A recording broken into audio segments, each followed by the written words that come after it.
NASA کے scientist نے ایک ایسی حیرت انگیز کھوج کی ہے جو کہ انسانی تاریخ کے سب سے اہم سوال یعنی ہم انسان کہاں سے آئے اس کا کسی حد تک جواب دے رہی ہے۔ دراصل کہانی کچھ یوں ہے کہ 8 ستمبر 2016 کو ناسا کا اوسائرس ریکس مشن ایک ایسٹرائیڈ یعنی خالی چٹانوں اور پتھروں سے بنے ایک چھوٹے سیارچے جس کا نام بینو ہے اس کی طرف روانہ ہوا، اور مسلسل 8 سال تک سفر کرنے کے بعد کچھ ایسے حیرت انگیز سیمپل لے کر وہاں سے واپس آیا جو کہ انسانی زندگی کی شروعات کیسی ہوئی اس سوال کا جواب دیتے ہیں۔ پر سب سے حیرت انگیز بات یہ ہے کہ یہ کھوج 1450 سال پہلے قرآن کریم کے اندر موجود انسانی وجود کی تخلیق کے متعلق جواب سے ہو بہو میل کھاتی ہے، ایک ایسی اہم ترین ویڈیو جو کہ آپ کے ایمان کو تازہ کر دے گی۔ مگر یہ سب کچھ ہوا کیسے اور اس کی ڈیٹیلز کیا ہیں، آئیے ذرا اس کو سمجھنے کی کوشش کرتے ہیں۔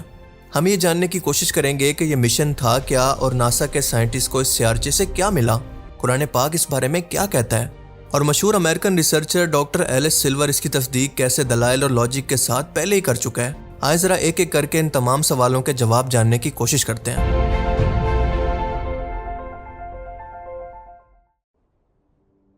انسانی فطرت کے اندر تجسس قدرتی طور پر موجود ہے، وہ ایسے سوالوں کے جواب جاننے کی کھوج میں ہمیشہ لگا رہتا ہے جو کہ اس کی سمجھ میں نہیں آتے، مثلاً وہ کیسے اور کہاں سے آیا، اس کی منزل کیا ہے اور اسے مر کر کہاں جانا ہے وغیرہ وغیرہ۔ اور انسانوں کی اب تک کی سب سے ایڈوانس مشینری کے ساتھ مشہور امریکن اسپیس ایجنسی اسی سوال کا جواب کھوجنے کے لیے اسپیس کا رخ کرتی ہے۔ ٹائم ہے 8 ستمبر 2016 کا، جب ناسا کا Osiris Rex mission Kennedy Space Center Florida USA سے ایک ایسٹرائیڈ بینو کی طرف جاتا ہے جو ہماری زمین سے 320 ملین کلومیٹر کے فاصلے پر موجود ہے، یعنی 32 کروڑ کلومیٹر جتنا فاصلہ، اور یہ مارس اور زمین کے درمیان میں موجود ہے۔ اب ویسے تو اس کا سائز بہت چھوٹا ہے کیونکہ یہ آلموسٹ تقریباً 500 میٹر جتنا ہے، یعنی آدھا کلومیٹر جتنا، لیکن یہ بہت ہی پرانا ہے، آلموسٹ کوئی 4.5 سے 4.6 بلین سال پرانا، یعنی زمین کے بھی بننے سے پہلے کا۔ اور اسی لیے ناسا کے سائنٹسٹ یہ جاننا چاہتے تھے کہ کیا اس پر کوئی ایسا میٹیریل موجود ہے جو کہ زمین پر زندگی کی شروعات کے وقت موجود تھا، اور اسی مقصد کے لیے اوسائرس ریکس مشن کو بھیجا گیا تھا کہ وہ یہاں کی مٹی اور چٹانوں کے سیمپل کو اکٹھا کر کے زمین پر واپس لائے۔ پر سوال پیدا ہوتا ہے کہ بینو ایسٹرائیڈ ہی کیوں؟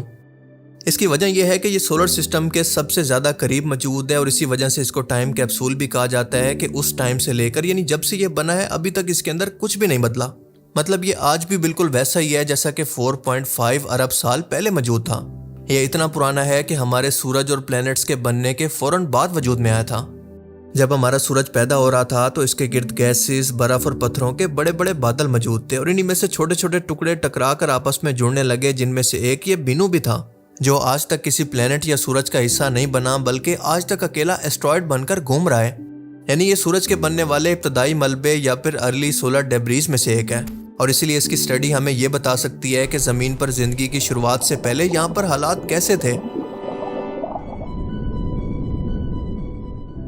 بینو ایسٹرائیڈ کے ٹکڑے انتہائی کمزور گریوٹی سے ایک ساتھ جڑے ہیں، اور اتنا کمزور گریوٹی ہے کہ کوئی انسان اگر اس پر کھڑے ہو کر ہلکی سی چھلانگ مارے تو فوراً خلا میں اڑ سکتا ہے۔ اپریل 2020 کے اندر اوسائرس ریکس نے یہاں پر پہنچ کر اپنے روبوٹک بازو کو بڑھا کر ٹچ اینڈ گو ٹیک کو استعمال کیا، یعنی پھونک مار کر مٹی کو اڑانا اور پھر اس کو جمع کر لینا۔ اس روبوٹک بازو نے صرف 5 سیکنڈ کے لیے سیارچے کی سطح کو چھوا اور پھر پھونک کے طور پر دھماکہ دار نائٹروجن گیس خارج کی، جس کی وجہ سے ڈسٹ اور چھوٹے چھوٹے پتھر اڑ کر سیمپل کے اندر جمع ہونا شروع ہو گئے، اور پھر یہ فوراً سے وہاں سے نکل گیا تاکہ بینو کی کمزور گریوٹی کے اندر پھنس کر ہمیشہ کے لیے یہاں پر نہ رہ جائے۔ اس طرح تقریباً 120 گرام مٹی اور چھوٹے پتھروں کا نمونہ حاصل کیا گیا جو کہ امید سے زیادہ تھا۔ مئی 2021 کو یہ وہاں سے واپسی زمین کے لیے نکلتا ہے، اور 24 ستمبر 2023 کو یوٹا USA کے صحرا کے اندر یہ آخرکار لینڈ کرتا ہے۔ اور اس کے بعد 120 گرام کے سیمپل کو امریکہ، برطانیہ، جاپان، کینیڈا اور باقی سائنسی اداروں کے اندر تقسیم کر دیا جاتا ہے کہ وہ اس پر کھوج کریں، اور آخرکار 2 سال کی ریسرچ کے بعد حال ہی میں 2025 کے اندر پہلی بار اس کے بارے میں ایک بڑی رپورٹ شائع ہوئی جس کے اندر یہ بتایا گیا کہ ان کا اندازہ بالکل ٹھیک تھا۔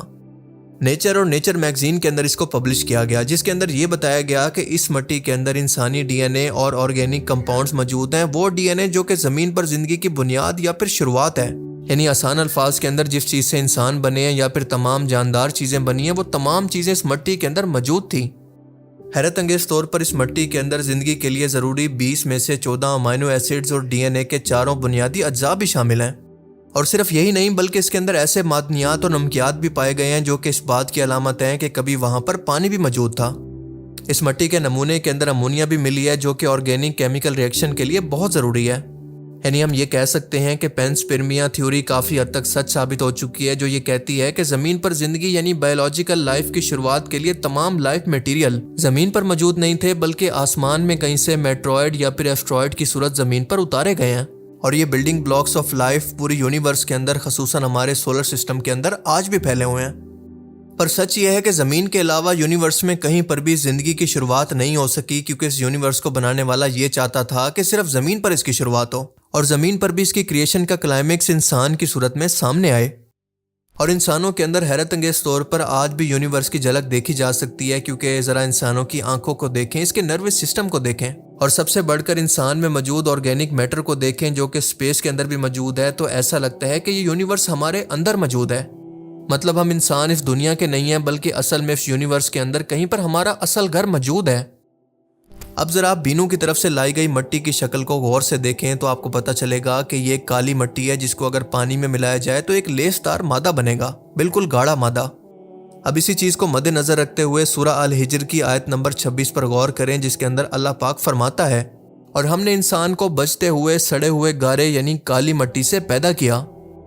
اب ظاہر ہے کہ یہاں پر اردو زبان کے اندر عربی کے الفاظ کا ایگزیکٹ مطلب نکالنا پاسبل نہیں ہے، کیونکہ ہر مترجم کا اپنا الگ ترجمہ ہوتا ہے ایک ہی آیت کا، اور اسی وجہ سے آپ کو ہر ایک ترجمے کے اندر ڈیفرنٹ قسم کا پراسپیکٹیو دیکھنے کو ملے گا۔ یعنی سب ترجمہ کرنے والوں کا مطلب آلموسٹ سیم ہوگا، لیکن پھر بھی اس کے اندر کچھ نہ کچھ فرق ہوگا۔ اور اب اگر اس کا ایگزیکٹ مطلب نکالیں تو انسانی تخلیق کی یہ کالی مٹی کیمیائی مواد سے پہلے سے دھوپ، ہوا، پانی اور باقی کیمیکل ریئیکشن سے بھر چکی تھی۔ اور اگر سیم یہی بات سائنس کو ایکسپلین کرنے کے لیے کہیں تو وہ اس طرح سے کہے گی کہ اس مٹی کے اندر یعنی اس کالی مٹی کے اندر آرگینک کمپاؤنڈز، منرلز اور کمپلیکس کمپاؤنڈ موجود تھے، یعنی سیم وہی چیز جس کو ہم آج بینو ایسٹرائڈ کی مٹی کے اندر دیکھتے ہیں، یعنی امائنو ایسڈز اور نیوکلیو بیسز یعنی ڈی این اے کے پارٹیکلز، کاربن، نائٹروجن اور پانی وغیرہ، جو اس یونیورس کے اندر کہیں پر بھی موجود ہو سکتے ہیں۔ اور اربوں سال پہلے جب یہ ایسٹرائڈ زمین سے ٹکرائے تو یہ مادے زمین پر آئے۔ اب یاد رکھنے کی بات یہ ہے کہ سائنس یہاں پر صرف میٹر کی بات کر رہی ہے، زندگی کی، روح کی یا پھر شعور کی نہیں، جس کو لائف یا سول کہتے ہیں، کیونکہ اسی انسان کو اللہ نے خود اپنے حکم سے اسی مٹی سے زمین پر تخلیق کیا۔ اور اس بات کی گواہ قرآن پاک کی یہ آیات ہے کہ جب میں اس کو درست بنا لوں اور اس کے اندر اپنی روح پھونک دوں تو تم اس کو سجدہ کرو۔ یعنی اللہ پاک فرشتوں کو یہ حکم دے رہا ہے کہ جب میں آدم علیہ السلام کو مٹی سے بنا لوں اور اس کے اندر اپنی روح پھونک دوں تو اس کے بعد تم سب اس کے لیے سجدے میں گر جانا۔ اب اس آیت مبارکہ سے بالکل واضح ہے کہ اللہ پاک نے آدم علیہ السلام کو یعنی دنیا کے سب سے پہلے انسان کو مٹی سے ہی زمین پر تخلیق کیا۔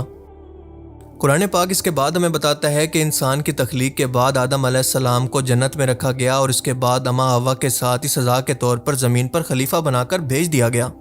یعنی کل ملا کر یہ اجزاء چاہے جہاں سے بھی آئے ہوں، لیکن انسان کا خالق تو دراصل اللہ ہی ہے۔ اللہ پاک قرآن کریم کے اندر واضح طور پر فرماتا ہے کہ اس نے انسان کو مٹی سے پیدا کیا۔ انسان کی روح، اس کی عقل اور اس کا اخلاقی شعور کوئی کیمیکل ریئیکشن نہیں ہے، بلکہ یہ صرف اللہ کی تخلیق ہے۔ اور اللہ تعالیٰ قرآن کریم کے اندر بھی یہ واضح طور پر بیان کر چکا ہے کہ اسی زمین سے ہم نے تمہیں پیدا کیا اور اسی کے اندر واپس لوٹائیں گے اور اسی سے دوبارہ باہر نکالیں گے۔ اب اس سے زیادہ واضح اشارہ ہمیں قرآن کریم کے اندر کہیں اور نہیں ملتا۔ اب سوال یہ ہے کہ اگر صرف زمین پر زندگی کو پیدا کرنا ہی مقصد تھا تو اس کو ہر جگہ پر کیوں پھیلایا گیا؟ اور اس بات کا جواب بھی اللہ پاک نے قرآن کریم کے اندر خود اس طرح سے دیا ہے کہ آسمان اور زمین کی تخلیق کے اندر عقل والوں کے لیے نشانیاں ہیں۔ یعنی اس کا مقصد یہ تھا کہ انسان خود کھوج کر کے اللہ کی نشانیوں کو جانے اور زندگی کے مقصد کو سمجھے کہ وہ بلا وجہ دنیا میں نہیں آیا، بلکہ اپنے مقصد کو جاننے کی کوشش کرے کہ اس کو کس مقصد کے لیے زمین پر اتارا گیا۔ اور پھر ان نشانیوں کو قرآن کریم کے اندر بیان بھی کر دیا تاکہ ان کو دیکھ کر انسان کا اپنے اللہ پر ایمان مضبوط ہو جائے۔ ڈاکٹر ایلس سلور جو کہ ایک مشہور امریکن ریسرچر ہیں، انہوں نے حیرت انگیز طور پر ایک کتاب لکھی ہے جس کا نام ہے کہ انسان اس زمین کا نہیں ہے۔ اس کتاب کے اندر وہ لکھتے ہیں کہ حیرت انگیز طور پر انسان اس زمین کا نہیں ہے بلکہ اسپیس میں کہیں سے آیا، اور اسی وجہ سے یہ زمین پر ہمیشہ دکھی رہتا ہے بنا کسی وجہ کے، جیسے کوئی مسافر اپنے اصلی گھر سے دور ہو، اپنے اصلی گھر کو ہمیشہ مس کرتا ہے۔ اور اپنی اس بات کے دلائل کے اندر وہ کہتا ہے کہ انسان کیونکہ زمین پر رہنے کے لیے سوٹیبل ہی نہیں ہے، یعنی روشنی، ٹھنڈ، گرمی، بارش یا جراثیم کے خلاف وہ قدرتی طور پر ایسے مضبوط ہے ہی نہیں جیسا کہ باقی جانور، کیونکہ باقی جانور انسانوں کے مقابلے میں بہت ہی کم بیمار ہوتے ہیں۔ انسان کی حالت تو یہ ہے کہ وہ سورج کی روشنی کی وجہ سے زخمی ہو جاتا ہے، کھانے کے لیے مشقت کرتا ہے، اس کے بچے جو پیدا ہوتے ہیں وہ جانوروں کے مقابلے میں انتہائی کمزور پیدا ہوتے ہیں، اپنی حفاظت تک نہیں کر سکتے۔ آپ نوٹ کریں گے کہ اس کو ہمیشہ سے نیچرل انوائرمنٹ اٹریکٹ کرتا ہے جو کہ اس کے آبا و اجداد یا پھر دنیا کے پہلے انسان کے لیے آسمان پر موجود تھا۔ وہ مزید کہتا ہے کہ ارتقائی لحاظ سے انسان کا سڈن انٹلیکٹ یا پھر ذہین ہو جانا، یعنی زبان، فن، مذہب، تہذیب کے اندر اچانک سے اتنا ایڈوانس ہو جانا، یہ ظاہر کرتا ہے کہ کسی ایوولوشن سے یہ ممکن نہیں ہے، بلکہ یہ بتاتا ہے کہ انسان کو آسمانوں میں کہیں سے یہ سب کچھ سکھا کر زمین پر اتارا گیا، اور حیرت انگیز طور پر قرآن بھی یہی بات کرتا ہے۔ اور سب سے بڑھ کر ڈاکٹر ایلس سلور کے مطابق انسان کے ڈی این اے کے اندر ارتھ آرگینک مارکرز بہت کم ہیں، جبکہ ایکسٹرا ٹریسٹریل آئسوٹوپک پیٹرن بہت زیادہ موجود ہیں، یعنی آسان الفاظ کے اندر زمین کے باہر سے ملنے والے کمپاؤنڈ اس کے اندر زیادہ موجود ہیں، اور حالیہ ریسرچ بھی 2025 کے اندر ہمیں یہی بتا رہی ہے۔